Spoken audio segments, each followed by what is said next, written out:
Jair Bolsonaro, nessa conversa com apoiadores que mostramos há pouco aqui no programa, também falou sobre outros temas importantes. Um deles é a redução de invasões por parte do MST. Acompanhe. Nós demos mais título em 2 anos do que os outros governos em 20 anos. Vocês não estão vendo mais invasão de terra, por quê? Os caras não dão valor para as coisas, pô. Parece que a gente esquece. Por que não tem mais invasão de terra? Primeiro que eu cortei dinheiro de ONG. Se é não governamental, não tem que ter dinheiro do governo. Tá? E a outra é esse título de propriedade. Essas pessoas eram usadas. Como tinha posse, passava o busão do MST, botava o pessoal para dentro e invadia. Agora ele fala, não quero ir para lá, eu tenho a minha terra, pô, tá aqui meu papel, não vai mais, não tem mais. Tá acabando o exército do MST.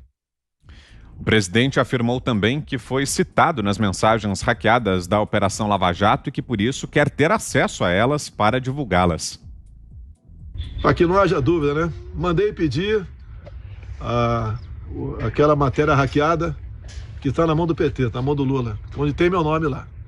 Alguma coisa já passaram para mim, vão cair para trás. Chegando, eu vou divulgar, o Lula não vai divulgar. Já falou que não vai, eu vou divulgar. Você vê a perseguição ali, conversa de autoridades, falando como é que entrava na minha vida financeira da minha família. Você pode entrar, mas tem que ter uma ordem judicial. Outro respeita a lei, não respeita. Eu quero pegar o cara que vendia informações. Dentro do COAF, por exemplo. Tá? Eu já tenho alguma coisa que tem chegado para mim, agora eu vou conseguir. Espero que o Supremo me dê. Deu pro Lula, e já que a imprensa diz que meu nome está lá dentro, deu para mim também. Por fim, em um trecho que está sendo amplamente divulgado, Bolsonaro fez um desafio à TV Globo. Vocês querem que amanhã a Globo me elogie no Jornal Nacional? É fácil. De jeito nenhum. Não, mas eu tenho como fazer isso aí. Vou pegar uma estatal, um banco oficial e falar, olha, a partir de agora, 500 milhões por ano para anunciar que o Correio, por exemplo, entrega cá. Ninguém sabia disso. Você sabia disso? Novidade. Sabia da concorrência do Correio também? Tem o pombo Correio, né? Pode criar um pombo em casa. É só fazer isso aí que... Fala as verdades mesmo. Mas 500 milhões é pouco. Para a Globo tem que ser mais na casa do bilhão. Inclusive, eu estou esperando aí os irmãos Marinhos explicar aquela grana, mais de R$1 bilhão que o doleiro Teca Duran, se não me engano, Teca Duran diz que mandava entregar uma espécie, né? 3, 4 vezes por mês no estacionamento da Globo lá do Rio de Janeiro. Tô aguardando, Globo, tô aguardando. Ou só tem Queiroz para vocês? Tô aguardando. Eu não tenho medo. Inclusive, para a Globo, quer que uma entrevista ao vivo, eu dou para vocês. Ao vivo. Duvido. Quando fizeram as eleições, se ferraram. Então, as declarações do presidente Jair Bolsonaro, vários temas na mesa. José Maria Trindade, sua avaliação, Zé, sobre as falas do presidente. Pois a transparência do presidente Jair Bolsonaro é realmente desconcertante e acaba derrubando argumentos que as pessoas passam aí de uma maneira velada. Por exemplo, o conteúdo dessas comunicações roubadas. Eu venho repetindo aqui que ali, nessas comunicações, estão conversas íntimas de autoridades, né? E até de ministros do Supremo Tribunal Federal, e é isso que tem provocado muita raiva e muito debate no Supremo Tribunal Federal. Mas eu acho que todas essas conversas tinham que ser destruídas lá atrás.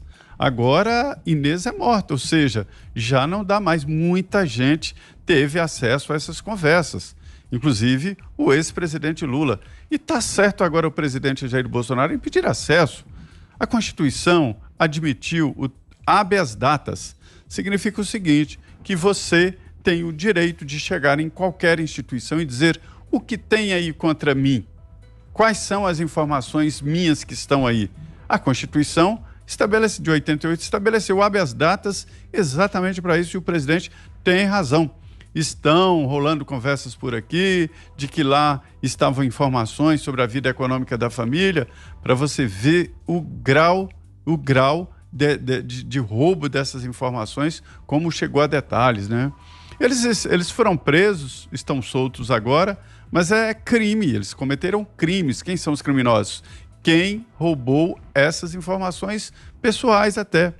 todas as constituições brasileiras garantiram essa proteção à informação, a cartas, telegramas, tudo isso era crime violar. Sobre o MST, eu sempre digo que o caminho só existe quando você passa, ou seja, o MST só invadia quando era vantagem, agora não é mais vantagem, né? E sobre a entrevista ao vivo é bem melhor, sempre é melhor a entrevista ao vivo do que gravada. É um desafio, né? E é isso, o presidente está desafiando aí, vamos ver se a TV Globo... Eu faria entrevista ao vivo com o presidente. Diga, Fiuza.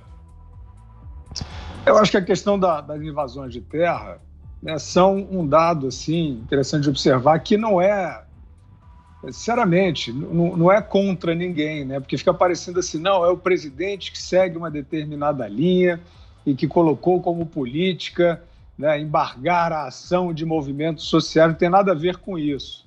Quer dizer, na verdade, os movimentos de sem terra surgiram, né, mais fortemente nos anos 90, para forçar uma política uma política fundiária mais responsável. Isso foi bom. E no período Fernando Henrique, se iniciou realmente a reforma agrária, Vitor, tinha virado quase assim que um tabu, né? Muita gente dizia, olha, com a reforma agrária você corrige todas as injustiças sociais no Brasil. No governo Fernando Henrique, eu lembro que o ministro era o Raul Jungmann, né? Acho que era ministro da regularização fundiária, da reforma agrária, acho que era da reforma agrária mesmo. E ele abriu uma negociação com esses movimentos, partindo para toda a questão de regularização fundiária, né, realmente indo em cima daquelas terras que eram terras para grilagem, especulação, etc. Iniciou-se ali um grande movimento. E o MST, que era o principal movimento, né, dos sem terra, de reivindicação, ele, em vez de cooperar, né, com aquela ação de política pública muito positiva para o crescimento do país, para a promoção social no campo, ele ficou com medo de perder a causa, de perder a bandeira, e passou a fazer sistematicamente uma política de depredação. Foi ali que o MST começou a ficar mais violento, inclusive chegou a invadir até propriedade do então presidente da República. Então, a partir dali, ficou claro que, como política pública, você poderia resolver o problema fundiário, tirando ele desse misticismo. Aí sobreveio o governo do PT, que fez uma aliança política com esses movimentos e passou a dar dinheiro para eles ficarem ali sustentando politicamente aquelas bases parasitárias, né, supostamente progressistas, etc. e tal. E saiu o PT, começou já no governo Temer a regularização disso, negócio de verba pública para movimento, etc., injustificada, e agora, com a retomada da política de regularização fundiária, esses movimentos que são mais cenográficos, que são aqueles que querem esta causa como outdoor para viver disso, eles murcharam e perderam poder e pararam de invadir. Agora, o que eu me ressinto é que é uma política pública importante de promoção social, e você vive não só agora, na época do Fernando Henrique, também havia esse estigma. Na época era o governo neoliberal. Não pensem que o Fernando Henrique era o bonzinho, não, de centro-esquerda. Era o governo neoliberal, que era o diabo encarnado. Esses que atacam sempre dessa maneira são os que vivem disso. Eu achei esse o tema mais relevante da fala do presidente. Diga, Ana.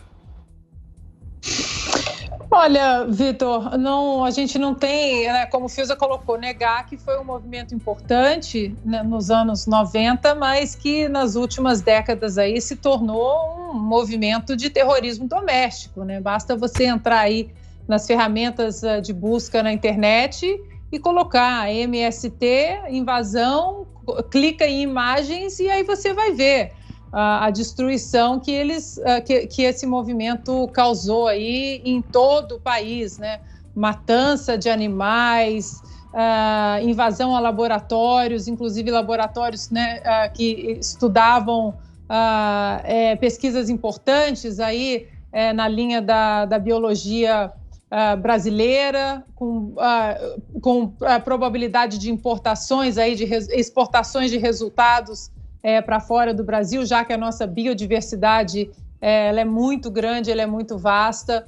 Então, é o famoso, Vitor, follow the money, né? É só seguir o dinheiro. Cortou as artérias econômicas e financeiras ali, secou, mas a gente sabe que eu acredito que em algum momento aí que anteceda a nossa eleição presidencial, eu acredito que algum movimento similar ao que aconteceu aqui nos Estados Unidos no ano passado, dessa violência aí ligada a esses partidos de esquerda, como o PT, o PSOL, eu acredito que alguma coisa nesse sentido aí vai acontecer.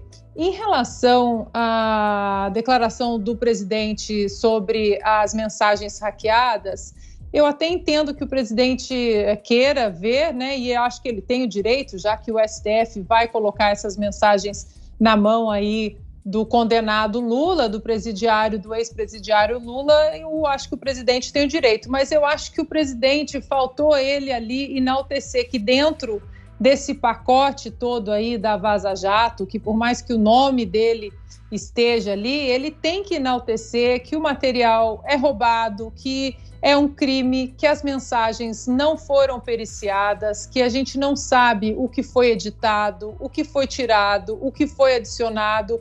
Isso a gente tem que deixar sempre muito claro. A gente não pode normalizar, mesmo que venha do presidente, a gente não pode normalizar a divulgação dessas mensagens como factuais, porque ninguém sabe. Essas mensagens não passaram por absolutamente nenhuma perícia. Augusto. Começando onde a Ana parou, que tal se um grupo de hackers roubasse as mensagens trocadas por WhatsApp ou então grampeasse conversas telefônicas entre os ministros do Supremo antes, durante e depois de um grande julgamento, porque eles conversam muito sobre o julgamento. Conversaram muito sobre o mensalão, conversaram muito sobre o petrolão, né? No petrolão não julgaram, sobre o mensalão, sobretudo, durou anos. Aparece numa conversa por telefone, o Lewandowski foi ouvido por uma jornalista, e aí foi publicada aquela frase que ele dizia, nós votamos com a faca no peito, né? Estava ajeitado para o Dirceu, coisa parecida assim. Que tal se o material desse tipo fosse roubado e distribuído e entregue aos réus? Eles topariam? Eles aceitariam isso? Esse material, como lembra o Zé, tem conversas íntimas. Agora, tá certo, Bolsonaro, se entrega por um ladrão que vai ter acesso a todas essas intimidades, por que a gente não pode saber o que é? Então, qualquer um pode pedir, o Bolsonaro também pede. O MST, ele nunca quis terra, os líderes do MST nunca quiseram terra. O Stedley, ele conhece foice e martelo aí porque ele via as bandeiras da antiga União Soviética. É ali que ele sabe. Se ele pegar uma foice, é capaz dele se degolar, né, na manipulação. Ele não sabe a diferença entre uma pá e uma jabuticabeira, né? Ele não sabe o que é isso. Ele vai para destruir, porque ele acha que a destruição é um instrumento político, a destruição de plantações, de equipamentos, máquinas, etc, etc. O governo fechou a torneira, eles não têm mais a boquinha de que viviam. E os realmente interessados, os militantes realmente interessados em lidar com a terra, esses preferem ter a regularização fundiária, que vem sendo feita. E tem razão o presidente, né? Isso ninguém divulga, nenhum jornal divulga. Os jornais não divulgam as coisas boas que acontecem nem a pau. Eu fiquei sabendo aí que o Bolsonaro acabou com aquela maluquice de prova de vida. O sujeito tinha 90 anos, tinha que se arrastar até uma repartição burocrática qualquer para dizer, eu estou vivo, ó, sou eu. Isso é um absurdo, uma loucura. Ele acabou, ninguém diz nada. Ninguém diz nada, ninguém diz que o país, O Brasil é o país que está vacinando, o ritmo da vacinação está muito mais intenso que em países desenvolvidos. Está mais intenso que na França, tal, tudo. Não, ele tem que sofrer impeachment porque ele só fez lambança com vacinas, etc. Então é essa maluquice crônica que vai desgastando a imprensa e vai tornando a imprensa irrelevante. Agora, se o Lula ligasse para cá, dizendo que só toparia uma entrevista se fosse ao vivo, nós aceitaríamos ou não? Telefona, eu aceitaria. Vocês aceitariam certamente. De qualquer um. Vamos ver se a Globo aceita.